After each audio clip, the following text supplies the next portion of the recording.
अमृता थांब नाही अमृता पोलिसांनी एकाला ताब्यात घेतलेलं आहे.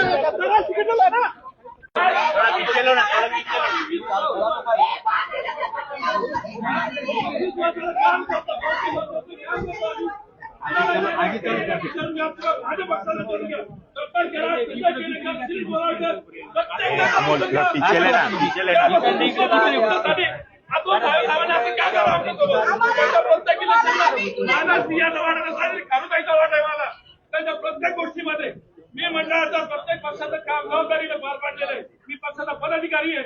युवा मोर्चा स्तराध्यक्ष राहिलो, कामगार मोर्चा उपाध्यक्ष राहिलो, अनुसूचित मोर्चाचा 3 वर्षापासून मी जिल्हा सरचिटणीस आहे. मी काय चुकलं माझं हे तुम्हाला सांगावं.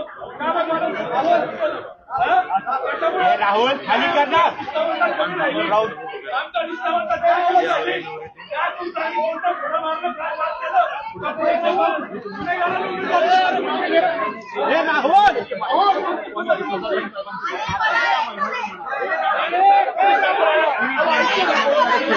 पीछे लेना कैमरा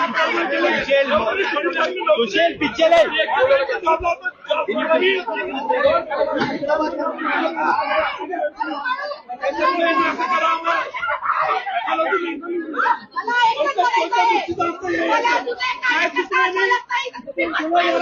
भैया यार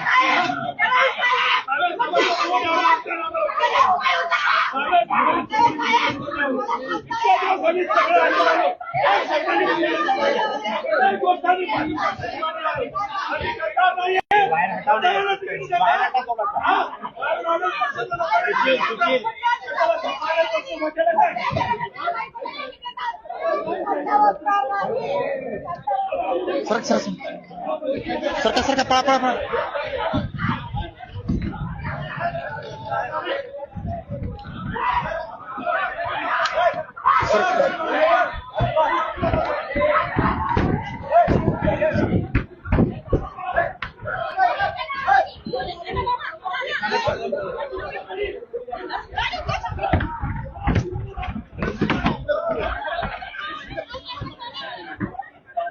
अमृता थांब नाही अमृता पोलिसांनी एकाला ताब्यात घेतलेलं आहे. अरे कॅमेरा कुठे आहे? हॅलो हॅलो हॅलो हॅलो करा करा करा करा हॅलो हॅलो हॅलो. आमचा वाढ सुटला सुरत वाढ दुसरा उमेदवार दिली काय नसताना 3 महिन्याचा माणूस होता. 3 महिन्याचा माणूस होता. 3 महिन्यामध्ये आता पक्षामध्ये आला. 3 महिन्यात आता इथं प्रचारमध्ये आला. त्याला पक्षामध्ये तिकीट दिलं. त्याची बायको काय झालं सरकार सोडा चला 3 वर्ष आता तो 3 महिन्यामध्ये प्रचारामध्ये आला पक्षामध्ये आला. त्याला हे दिलं.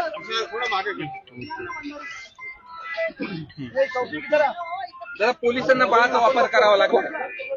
ऐका दादा विषय असा आहे जो माणूस कार्यकर्ता होता प्रॉपर कार्य होता त्याला तिकीट द्यायला पाहिजे असतं.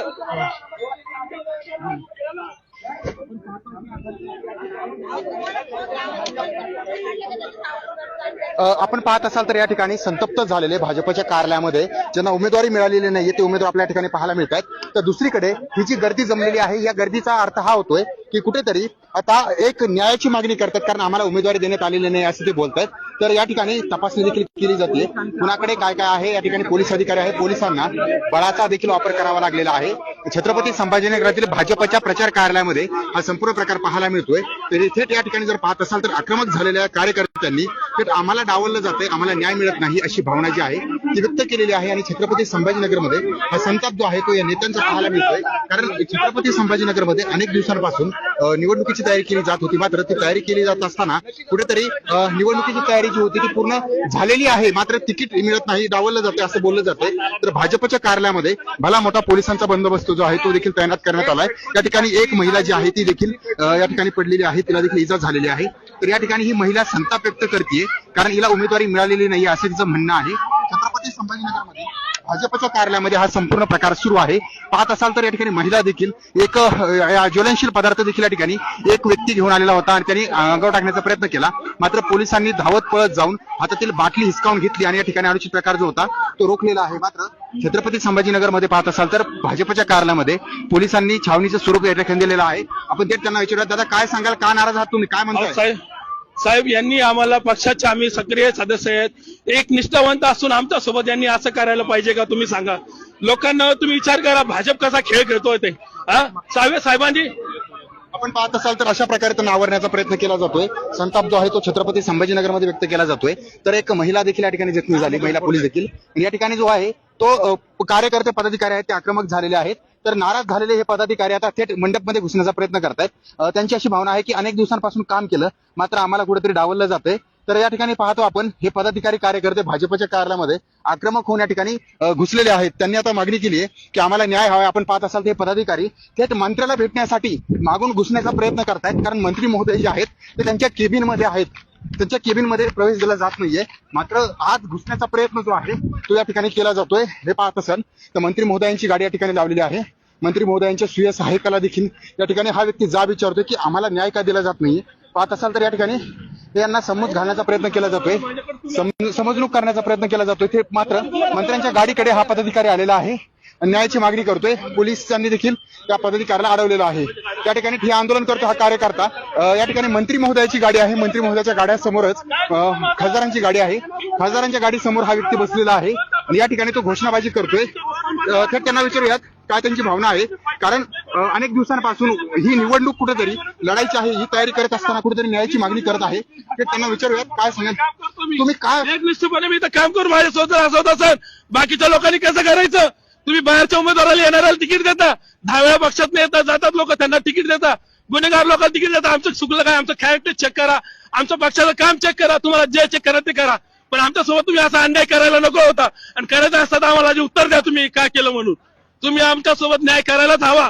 मला न्याय लागतो, मला न्याय लागतो, मला न्याय पाहिजे म्हणजे पाहिजे. मंत्र्यांच्या गाड्या अडवताय का? बिलकुल साहेब, मी बसलेलो आहे. मला त्यांनी काय करायचं करा, मला साहेबाला भेटायचंय, मला त्यांनी न्याय द्यावा, मला बोलायचंय. मला त्यांनी का माझ्यासोबत असा अन्याय केला? माझं चुकलं काय? मी कोणत्या बाबतीत त्यांच्याविषयी वाईट झालो का पक्षाच्या विषयात वाईट होतो? मला त्यांनी दाखवून द्यावं. हे माझं चुकलं असेल तर तुम्ही जी देईल ती शिक्षा मान्य करायला मी तयार आहे साहेब. पण मला जर तुम्ही न्याय देत नसाल तर मी इथून हटणार नाही. मला न्याय हवा साहेब पक्षाकडून. मला माझे माननीय अतुल साहेब सगळ्याकडून मला न्याय हवा. मला बाकीचं माहित नाही साहेब, मला न्याय दिला पाहिजे साहेब. मी न्याय घेतल्याशिवाय इथून उठणार नाही. मी इतक्या वर्षाचा एकनिष्ठ सर पदाधिकारी सर पक्ष भाजपला माहिती आहे. माझ्याकडनं कधीच पक्षाच्या बाबतीत चुकी झालेली नाहीये. गेल्या 20-25 वर्षापासून मी काम करतो. भाजपचा 2x2चा झेंडा होता, भारतीय जनता पार्टीचा गजानन महाराज मंदिराच्या समोर. त्यावेळेस मी भाजी मंडी संघटना स्थापन केली. माझा बाप ज्या पक्षात काम करत होता, मी करतो, आता माझी बायको करतोय. आमच्या 3 पिढ्या पक्षासाठी सर आम्ही काम करत आलो, ते पण एकनिष्ठपणे. आणि त्याचा आम्हाला असा जर हे भेटत असेल, आम्हाला अन्याय होत असेल तर सर मला सांगा, मग माझी भूमिका चुकती का बरोबर आहे साहेब? मला साहेबांनी न्याय द्यावा ही माझी नम्र विनंती साहेबांना, पक्षाला माझ्या. बिलकुल साहेब. इथं तुम्ही ठिय्या मांडून बसलात. नक्की साहेब बसणार मी इथं. मला साहेबांना भेटायचंय, मला साहेबांनी मला न्याय द्यावा. मला बाकीचा विषय भेटल्याशिवाय जाणार भेटायला काय अडचण आहे साहेब? मला भेटू देत नाहीये, मला तुम्ही जाऊ देत नाही, पोलीस प्रशासन मला जाऊ देत नाही त्यांना भेटायला. ते पण मला काही येऊ देत नाही, म्हणून मी त्यांच्या इथं बसलेलो सर. इथं नाही, कोणी येऊ देत नाही तुम्हाला. मला पक्षाचे साहेब पण येऊ देत नाही, पोलीस प्रशासन पण अडवतं साहेब मला तिथं जायला. बरं, मग आता त्यामुळे मी सर इथं बसून राहणार. साहेब येणार नाही. रॉकेल कोणी आणलं होतं? पेट्रोल पेट्रोल ते दुसऱ्या उमेदवारांनी आणलं होतं सर. काय त्यांनी तुम्हाला सांगितलं होतं का? नाही सर, त्याचं माझं काही नाही. बरं, इतक्या टोकापर्यंतची नाराजी आहे का पेट्रोल घेऊन यावं? मग काय करणार सर? अहो साहेब हातावर बोट आहे आमचे. पाहत असाल तर या नाराज झालेले